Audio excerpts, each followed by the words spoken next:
خواهشی که خیلی میخوام از همه شما بپرسم، از اهل توحید، فقط از اهل توحید، که در حق من و دیگر برادرای اهل سنت دعا بکنید که ثابت قدم نگه بدارد. برادر عزیزم، ثابت قدم نگه بدارد که این خیلی، این سبحان الله، دعوتی که به منهج پیامبر صلی الله علیه و سلم است.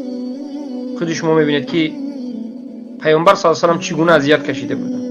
ما یک انسان‌های ضعیف، یک انسان‌های کمبودیدار، عاجز، ناتوان، بیکس و بیکو، غیر از الله هیچ کسی نداریم. الله سبحانه و تعالی دعا بکنید که خودش ما را حفظ بکند، ثابت قدم حفظ بکند، از این دنیا با کلمه لا اله الا الله رفتن را نصیب بکند، با شهادت، با بهترین درجه‌ای که به الله سبحانه و تعالی نزدش برویم. که در این دنیا ما هیچی نمیخواهیم بجز ایمان، سربلندی، بجز اهل عالمون در توحید باشد. اما در آخرت البته که ما سربلندی رو از الله میخواهیم. در این دنیا سربلندیه، در هر دو دنیا، لیکن این دنیا برای، یعنی او چیزهای لذتی دنیایی که هست، پیامبر گفتن این دنیا برای کفار است.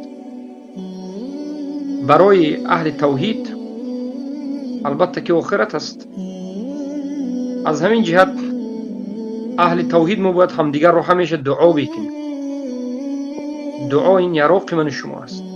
دعا بکنیم در حق فرزندهای همدیگر که الله اینها را موحد بکند، عالم بکند، دوستدار کلمه لا اله الا الله، قرآن و سنت بکند. بارک الله فیک. من امین از خواهش شما که در دعا باشید برادر عزیزم. ان شاء الله باقی موندیش همش خیر است. الله آسان بکند و همه ما الله آسان بکند. ما زنده باشیم این دعا رو بکنید. وفات کردیم رحمه الله ببینید. برادر ما ابو اسامه است رحمه الله که مثلا وفات کردن، نباید فراموش کنیم. ما این خیلی طالب علم ها را نباید فراموش کنیم. رحمه الله باید بگیم. علمای اهل سنت، طالب علمای اهل سنت، خصوصا در این روزهایی که کمی افتند، رحمه الله باید. بارک الله فیک.